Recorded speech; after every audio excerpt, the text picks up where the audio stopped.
Hello viewer, it's me again.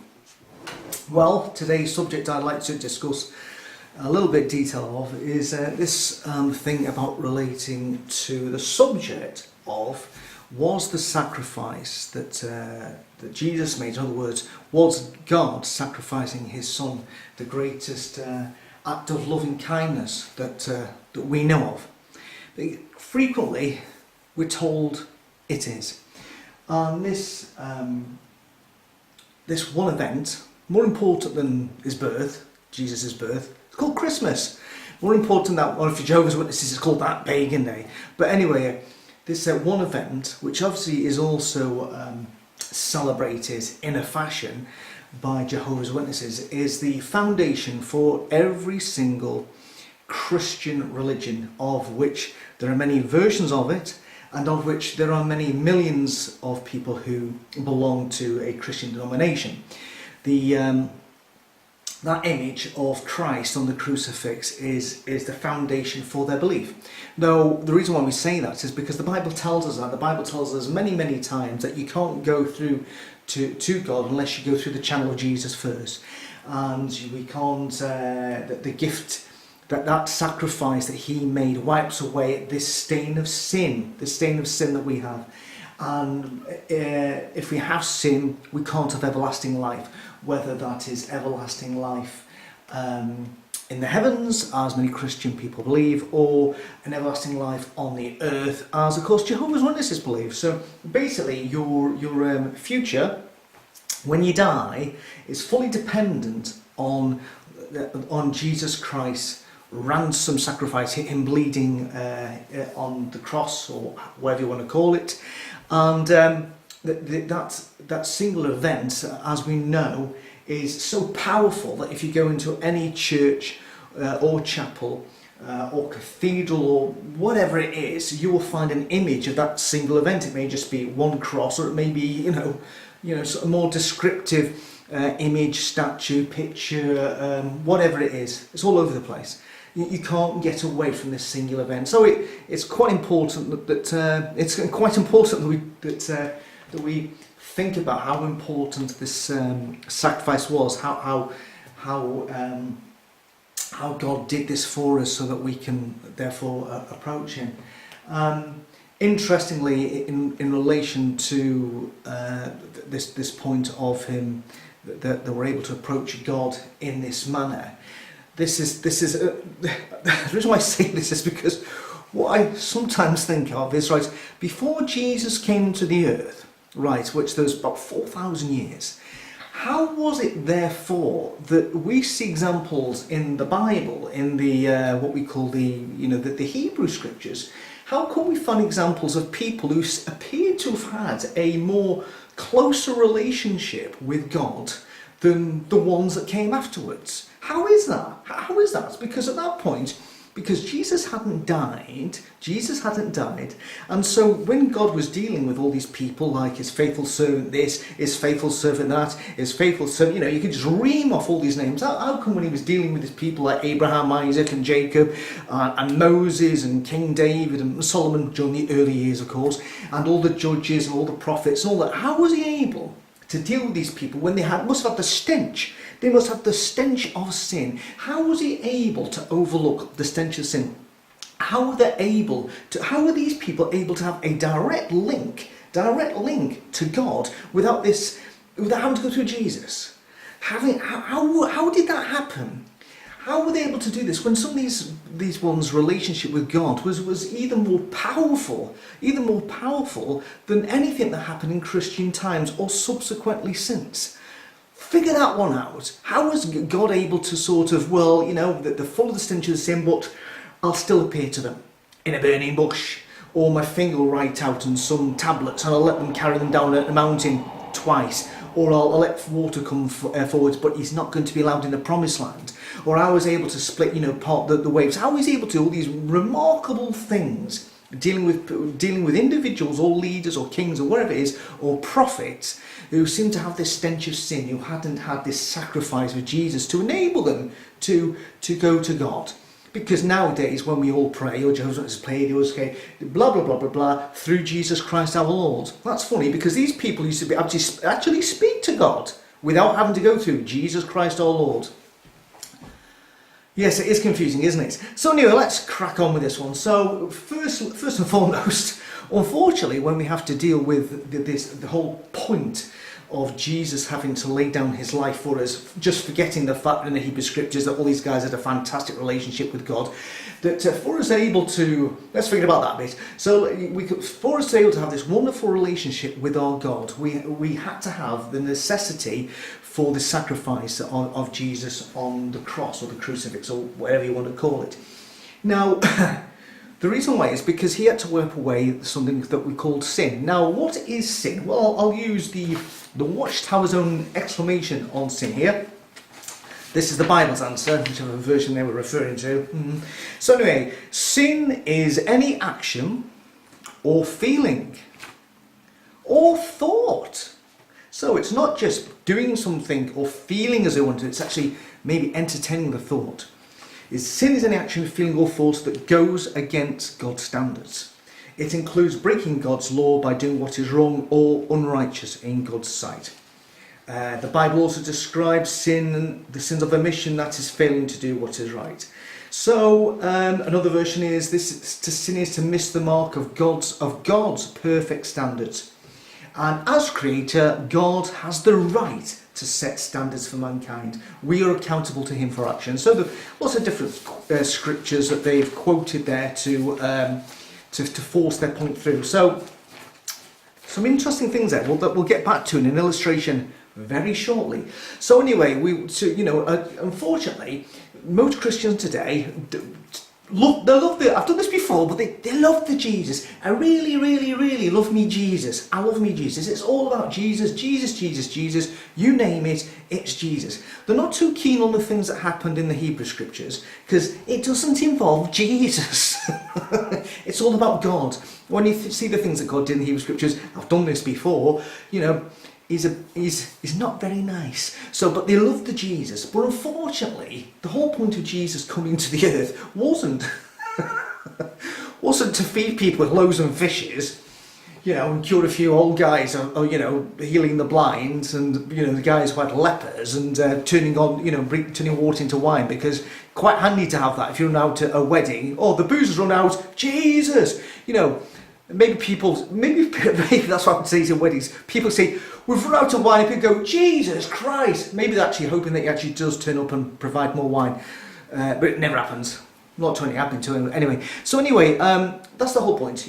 The whole point of Jesus, it wasn't that he came down, he was very good, he was very kind. He came down with a singular purpose, and that was that he knew he had to die. He had to make up for mankind's sin. So unfortunately, if you're a Christian who really likes your Christian scriptures and your Jesus stuff, you have to then go back further than Jesus' time to understand why he had to do what he had to do.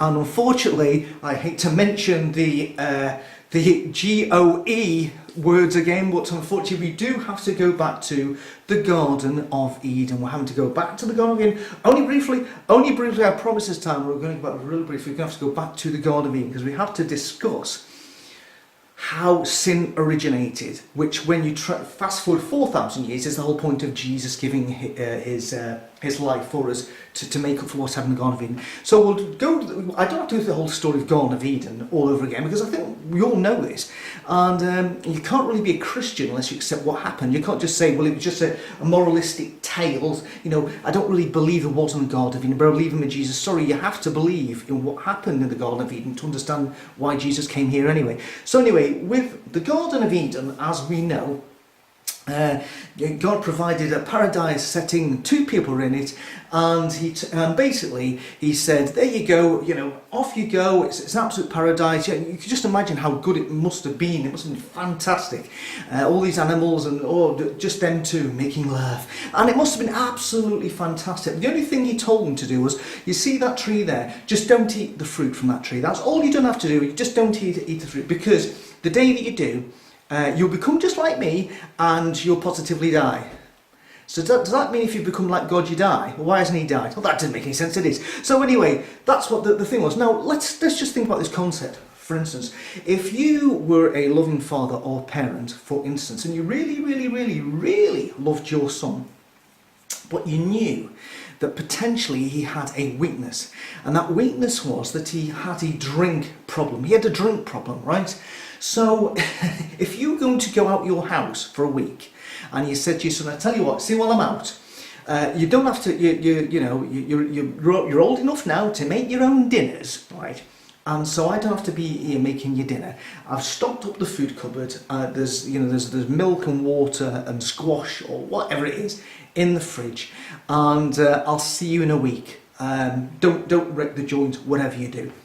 Now, imagine if your son had a weakness for alcohol. Maybe he had an alcoholic problem, or you knew that he potentially could become an alcoholic.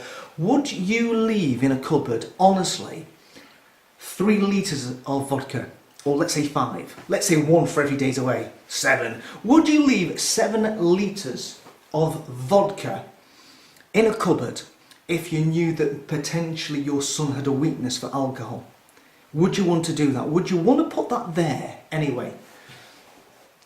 No, a loving father or parent, mother or father, would not do that, because they knew potentially that being there in the cupboard, that, maybe that they're going to get a loaf and, oh my God, there's a litre of vodka there. Or they go in the fridge to get out the milk, and right next to the milk is a litre of vodka there. That you've got your bananas and your apples, and right in your little, banana apples is a litre of vodka. You go to brush your teeth and you open up the cupboard to get and there's a litre. You get the point here. You wouldn't do it. You make sure that there be no temptation put in that place, so that with their chance of freedom of choice, that they would then see that and go, oh no, oh dear, what do I do here? Temptation eventually would cave in. Because you knew that potentially if they started drinking, that maybe it was a cause that would lead them onto a whole life of being addicted to alcohol, becoming an alcoholic, and all the horrible things that we know, that happen when people become an alcoholic. You would not, as a parent, do that.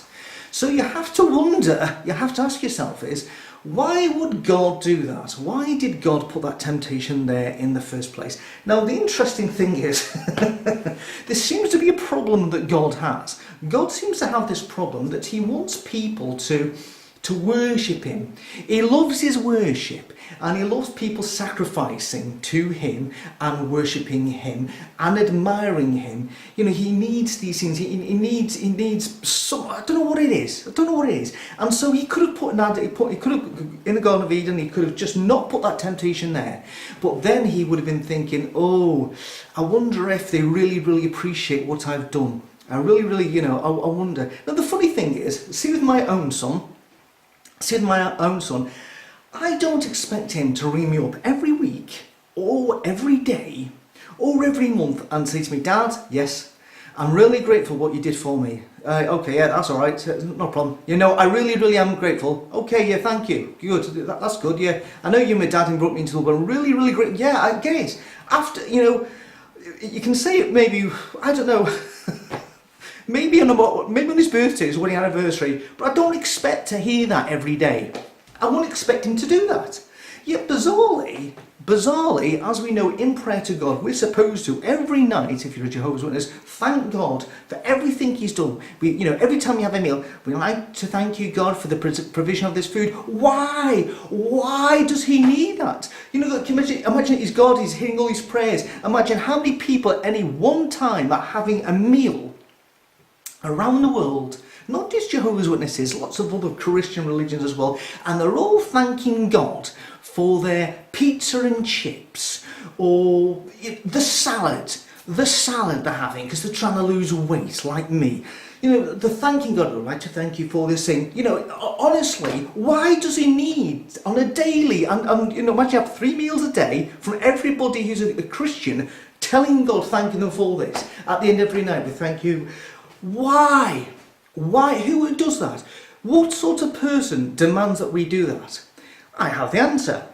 I've strayed off them, but we will get back to it. Don't worry, we will get back to the sacrifice. Just have to bear with me on this one. NPD is a personality disorder with a long-term pattern of abnormal behaviour characterised by exaggerating feelings of self-importance, excessive need for admiration, and a lack of empathy. There we go. Do you see that? Now, who does that remind you of? Who does that remind you of? You know, although you're actually saying now, oh no, lack of empathy. God has empathy. Well, that's funny, because there are numerous examples in the Hebrew Scriptures when he shows no lack of empathy whatsoever, and I could go on. And guess what? I'm going to come back to this at another day. So anyway, so let's get back to Adam and Eve. So there's Adam and Eve, and apparently, that God wants. Oh, thank you, God, but you can't do this. So this is the interesting thing: is what is this concept of sin? Because surely Adam and Eve, as we know, that they took from the fruit of the tree, and then next thing is they all of a sudden they realise what they've done. Well, the strange, because it's called guilt. It is called guilt. Now, I want to give you an example here. I want to give you an example of this, because you become guilty when you realise that with your freedom of choice that you've gone against you've done something which you knew you shouldn't have done. We've all been there, we've all done it, and we'll all continue doing it, because that's what happens when you have freedom of choice and you're put in a situation where you can choose to do right or do wrong. That happens. So sin is a consequence of having freedom of choice, and you decide what to do in any given scenario. For instance, how far does this extend? Right, my dog, God bless his soul, he's no longer with us, but when he was around, he was a bit of a greedy bee, because he was a mix between a lab and a collie.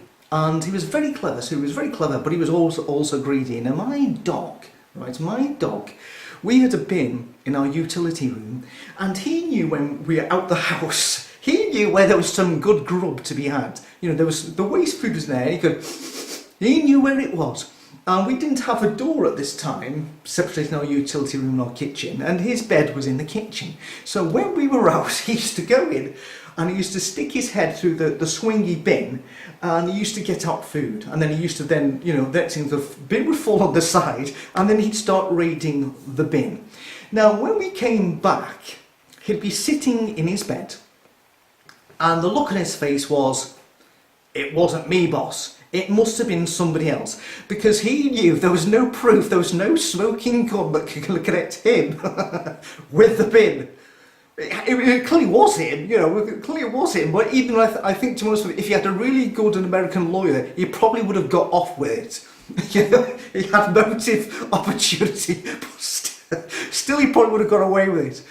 But then, one occasion came where we came through the door, and the bin was lying on the side, but missing from the bin was the top of the bin with the swingy bit. And the dog was missing as well. Hiding not in his bed with that look of, it ain't me, boss, but hiding behind the table, right, with the swing bin still round his neck, was the dog. And he knew he'd been caught out. He knew what he'd done that was wrong. He knew that. And this is a dog. So in other words, the dog was put in a situation where he had freedom of choice to do as he was told, or disbehave, and he chose to disbehave, and he thought he could get away with it until all of a sudden the evidence was there, and then he, the dog obviously felt guilty in some shape or form in his brain, because he went behind on the table, because he knew he couldn't escape the consequences, because the finger of blame was clearly pointing at his head. Now this is a dog. This is a dog. So, can dogs sin? Because clearly according to the Watchtower thing is, he went against my standards, and let's call me God for a second. No, don't call me God, whatever you do. He went against my standards, and he broke my laws. He knew he shouldn't have gone into the bin, and he must have, it says, he must have had not only the action and the feeling, and he had the thought. That's a dog. That's a dumb creature. So maybe somewhere there was a dog who had to go to the earth and prove that he could be tempted by a bin full of rubbish, and then was cruelly put to death by some vet, and he atoned for all the sins of every greedy dog there's ever been for 4,000 years and subsequently on. Just a thought, but you know, I've just got to put it out there. Now, I just want to give an illustration here.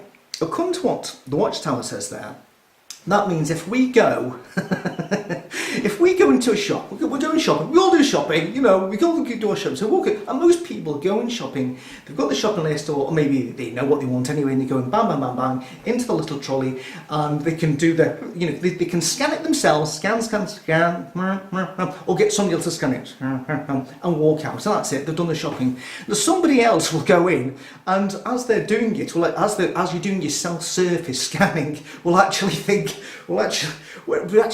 maybe a really costly item. They actually just entertain the thought just 1 second, my God, how easy would it be, while the only person who's watching all these scanning sections, for me to not scan it, to just put it straight in my bag. How easy would that be?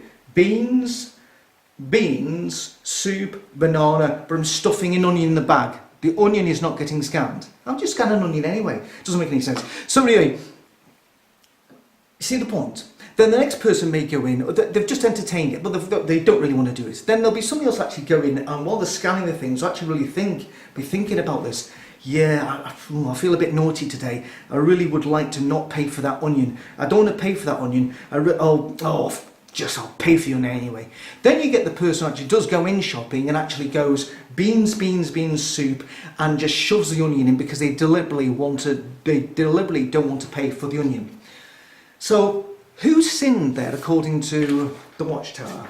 Well, everybody apart from the first person, because the first person, it never even entered their thought to not pay for the onion. But the second person who just contemplated it for a second has committed a sin.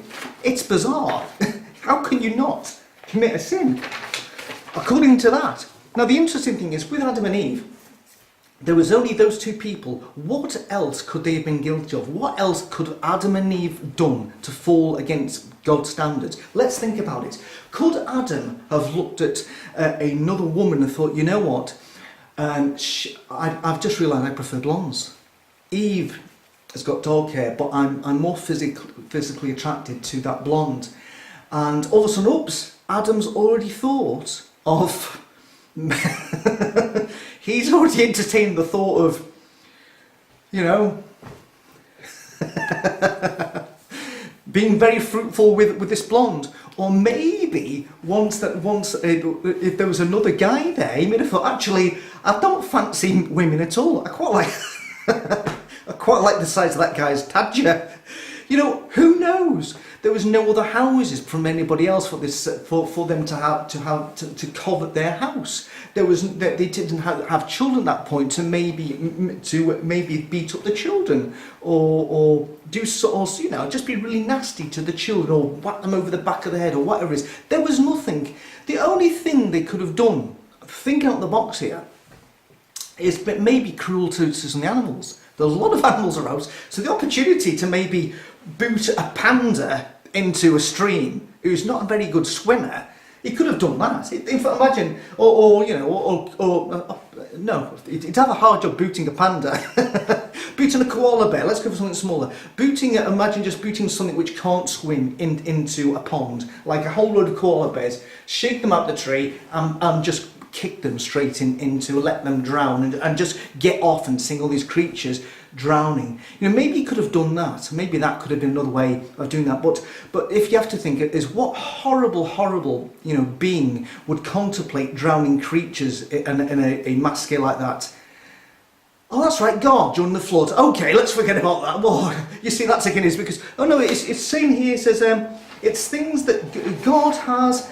He has the right to set standards for mankind. God's perfect standards. So apparently it is okay to drown animals in water because he did a lot of it in the flood. So it's back on the menu. It isn't cruelty. And if you fancy drowning a few animals for whatever reason at all, just say, well, God did it and I'm just following his high standards.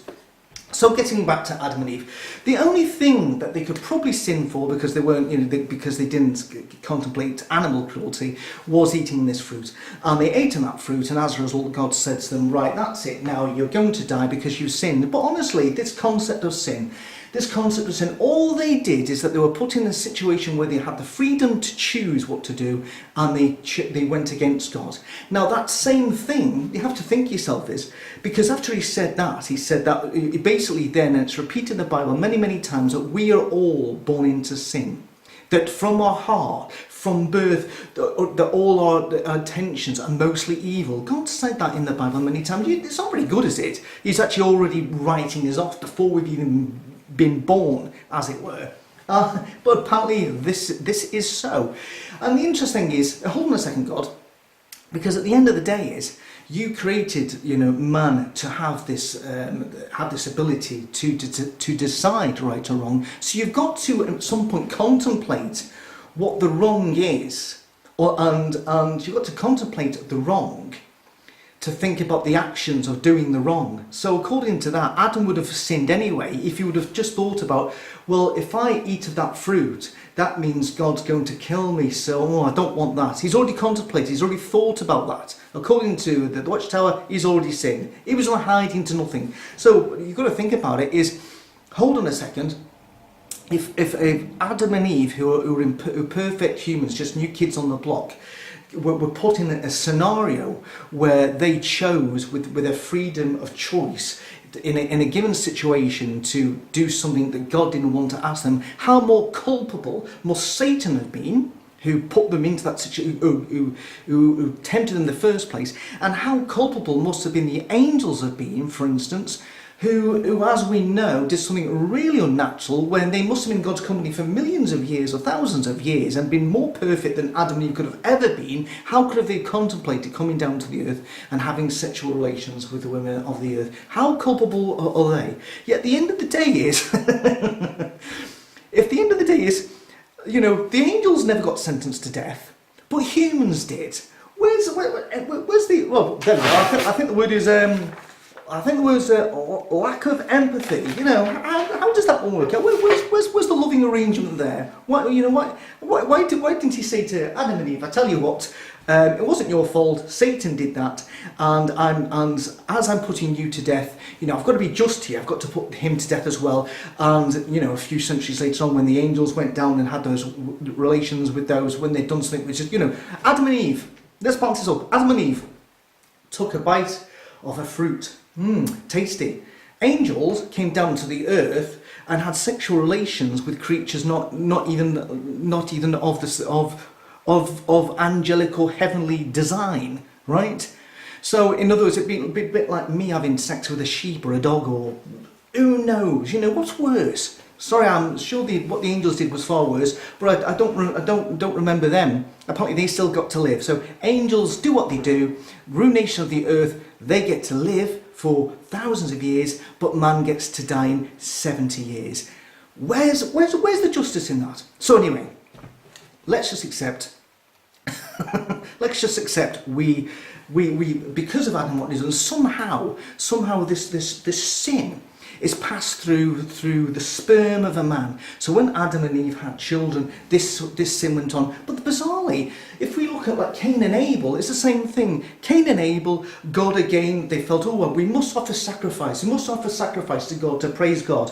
Whereas there's some excessive need for admiration. Here he goes again. So next he is, these giving sacrifice, and of course, Cain killed Abel because he thought Abel's sacrifice was more, and he felt jealous, and he killed him. So in other words, same scennario. He had a choice of what to do. He was put in a situation, and with his freedom of choice, he decided to do what he did. Our first parents' children, one of them murders the other one.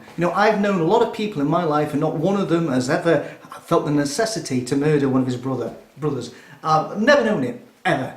Obviously, it does happen from time to time, but these are first parents. As close to perfection as possible. How does that even happen? So anyway, so in other words, this concept of sin can only be I've said before, it can only be a case of us reacting to a given situation and deciding what we do. Now, the interesting thing is, okay, God, somehow it got passed on, like some people have a faulty gene that's passed on to son, to son, to son, to son. So all the different sons, unfortunately, like dwarfism, whatever, sometimes it just goes on, it gets passed on, and that's hereditary. But for some reason, sin, according to the Bible, sin is hereditary. How can it be? How can it be? Because then but for instance, if sin cannot be hereditary, why did the angels sin if it wasn't hereditary? Because it must have come down to an individual's choice. If God made a perfect man and woman again on after they've been booted out the Garden of Eden, if he made another perfect couple, they would have again been put into a situation in their life where they would have had to have chosen what to do in the position they are. They had the freedom of choice. I mean, heaven knows what scenario that would have been. It was the same thing. So sin cannot be hereditary. Sin is just what happens when, with your freedom of choice, you decide not to do the right thing or obey somebody's rules. It's not hereditary. It's what happened. But for some reason, God decided it was, and that we'd all die of an early death. Thank you. Angels, not hereditary. What they do is far worse. They get to live, but us, we get to die. Well, where's the empathy in that? Clearly not there. So anyway, we'll have to move on now to the point of the sacrifice, because let's believe this nonsense for a kick-off. We'll go on for the sacrifice. The thing is this whole thing about sacrifice I've never understood, because Cain and Abel, maybe it was the first sacrifice ever made. One of them ends up dead. We just when Noah comes out the ark, what's the first thing he does? Oh, we must sacrifice some animals to thank the Lord for saving us.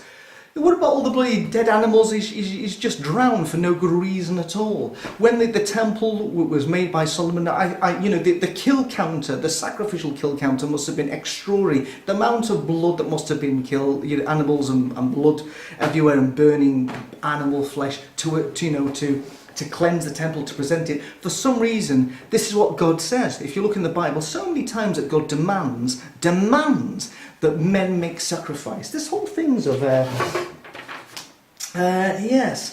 excessive need for admiration. Yet again, he just wants his sacrifices. Why should God want to? What is it with God and blood? What is it with God and blood that for some bizarre reason he demands that to atone, when something needs blessed, let's have some blood. Or if you've sinned for the year or however long it is, let's have some blood to make up for the fact that during the year you've probably thought you maybe done nothing wrong all year, but you may have had one thought, one thing. I'll have to. Right, it's bizarre. It's God has set these standards. So in other words, there wasn't anybody above God. You don't get higher than anybody. God, maybe there is. I don't know. But let's say God's the top man. So there wasn't anybody who says, right, God, because Adam and Eve have now sinned, I absolutely demand from you that in 4,000 years' time that you have got to put your firstborn down to the earth and to live with them for 30 years, to do a bit of preaching for 3 years, however long it was, and then to be tortured and to be crucified and die a horrible death. I demand you do that. Nobody did that. God set these standards himself. So in other words, he's only got himself to blame for everything. If I had another son and my other son had erred badly, I wouldn't expect the other boy to then have to atone for my other son's sins or mistakes. I wouldn't say, well, sorry, I know he's done this, but you've got to go in and you've got to make up your sins, and that means dying eventually. What? You say that. Well, that's not fair, is it? I know it isn't fair. So why is God asking his firstborn to do this? Why the necessity of that? Because he's created his own rules. It's just bizarre. What is it about God and blood? And this whole thing about Jehovah's Witnesses and blood, it all goes down to that. Once the blood leaves the body, it's God's. I demand the blood. What is it with this guy and blood? It's just really, really odd.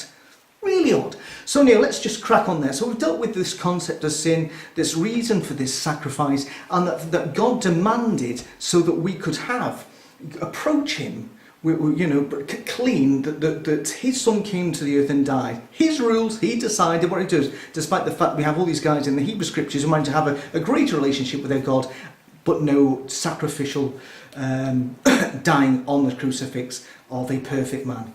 Bizarre. So let's crack on now to this whole point of, was the sacrifice that Jesus made, that it was a sacrifice that God allowed his own begotten son to be killed, the greatest act of love that we've ever seen, which was the whole point of this video anyway, but we've crammed in a lot of things here, haven't we? Right, this whole point is, okay, now let me think. World War II, there was an evil in this world, in two places especially, but predominantly in Europe.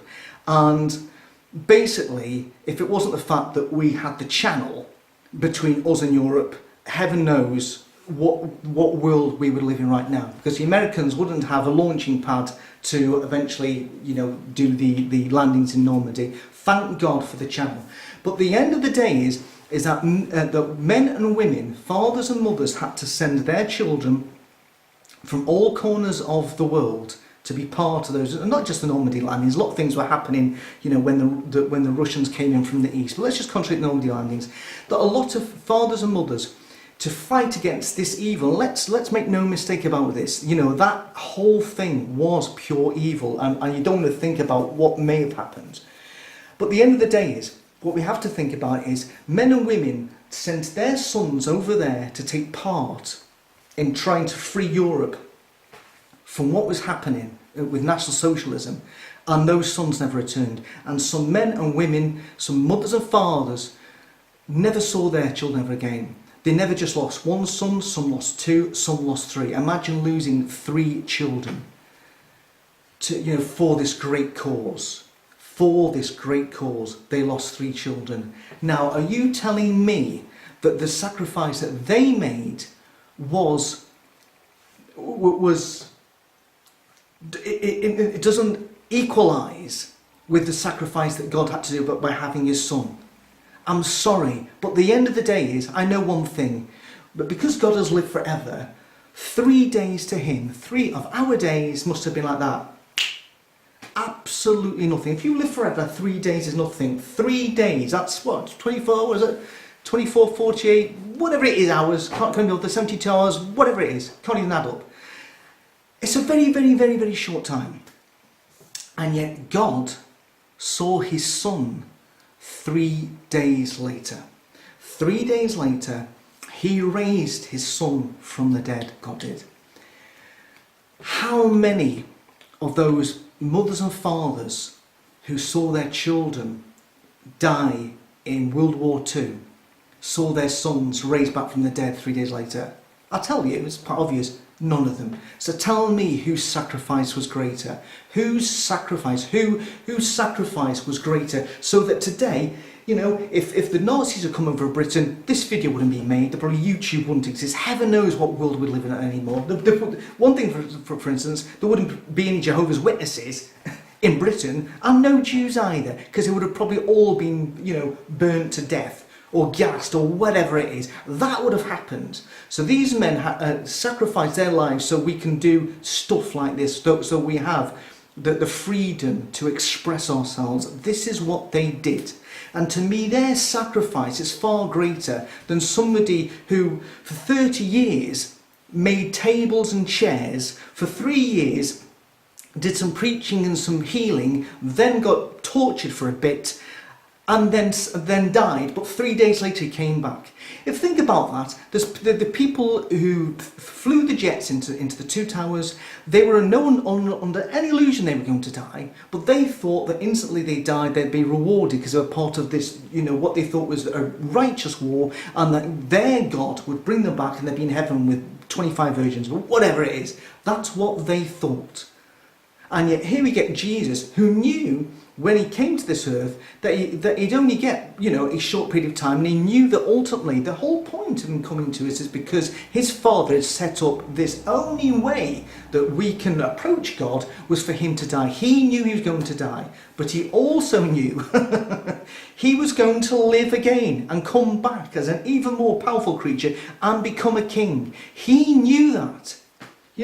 How many of us today would go through what Jesus went through if you knew that you were going to come back as a king, as more important, as admired as he is? How many of us would do that? There's men today who do that, who don't believe in God, who know that they're going to make the ultimate sacrifice and they're not going to come back. They're never going to see their children ever again. They know this because they don't believe in God and they think this is it. Many people went over the top in World War I, but all of a sudden became atheists and they knew this is it. They knew there was no coming back.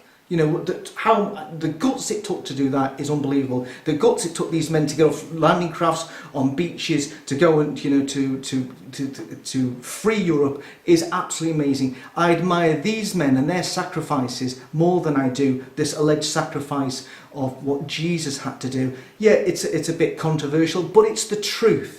And the thing is, let's just see how we benefited. Allegedly, Jesus did this so we may all live. I'm really, really sorry, but for 4,000 years before Jesus was on the earth, people were just dying of old age, of starvation, of lack of clean water, slavery, wars, drowning, natural disasters.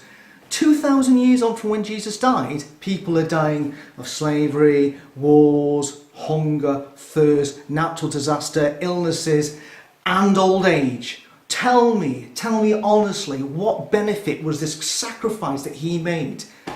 When the people before Jesus' time were able to speak to God and see God and do everything else with God, I think we're even more detached. Because guess what? He doesn't appear these days. He's very, very, very, very quiet for some reason. For a guy who used to be so vocal, we don't hear from him many days. It's all a matter of faith these days, isn't it? It's all a matter of faith with God. But it's funny that, isn't it? So in other words, what was the whole point? What was the point of of the whole thing? What was the point?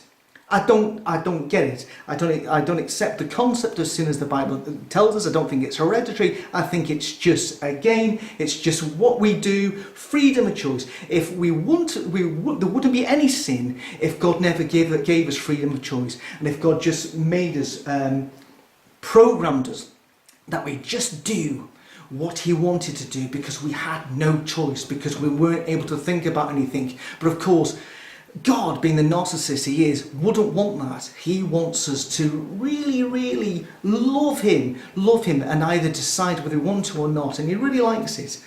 And it's really odd, because if you think about the story of Job, for instance, why didn't Job's test, why wasn't that good enough for God to say to Satan, there you go, Satan, you've took away his family, you've took away his house, his fields, his business, you've given him a horrible illness now. He's being berated by his wife and his friends, and yet he has not once yet cursed me, ever.